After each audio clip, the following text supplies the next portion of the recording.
only did they fake, have people, come in and take your exam. So they had people actually come and sit and take the SAT and the ACT. And the guy graduated from Harvard. He said he was so good at this, he could go in and decide what score he was going to get.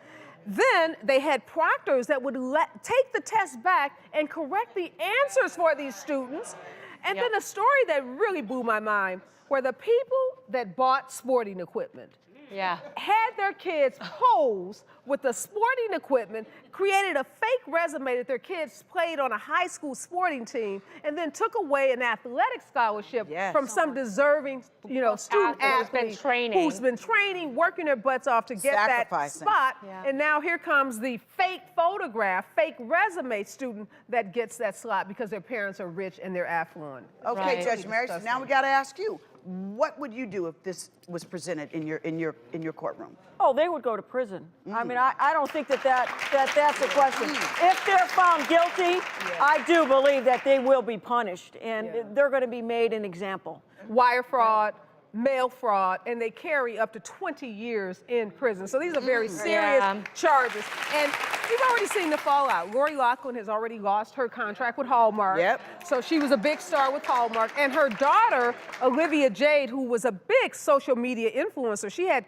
endorsement deals, and she had a makeup palette in Sephora. So Sephora has pulled her makeup line out of their store. But Judy, what is the lesson that these parents thought they were, sending to their kids or teaching their kids? Because what I worry about is if your parents are going to do this to get you into college, those are the same parents that will call a job and try to use their power and influence to help you get a job over some deserving applicant. These are the parents that are going to always come to the rescue of their kids. It doesn't say very much about how they feel about their own kids. They must think their kids are dumb and incapable of studying and learning and getting in on their own merit. How about just spoiled? Spoiled. How about just spoiled? Plain out spoiled. So then it's Band-Aid after Band-Aid after Band-Aid instead of teaching them the actual skills they need. Not to mention they get them into these elite schools. Well, these students don't have the skills to succeed in these elite schools. So they're going to start failing out of classes. How is that setting them up for success?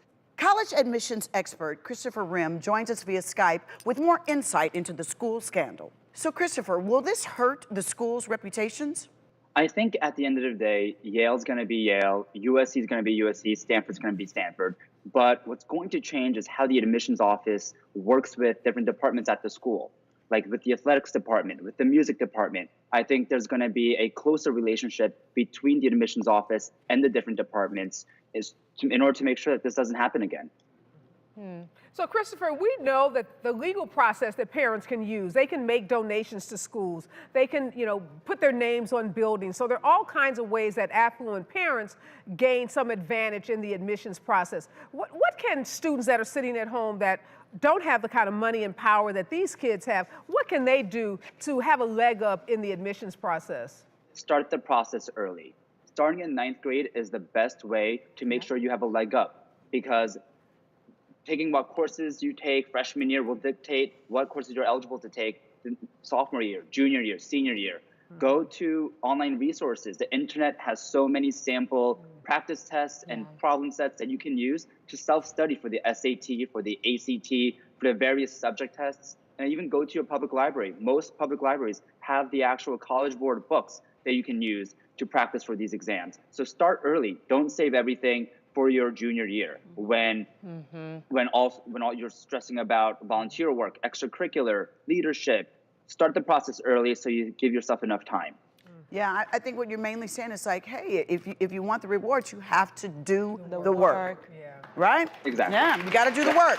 Thank you so much, Chris.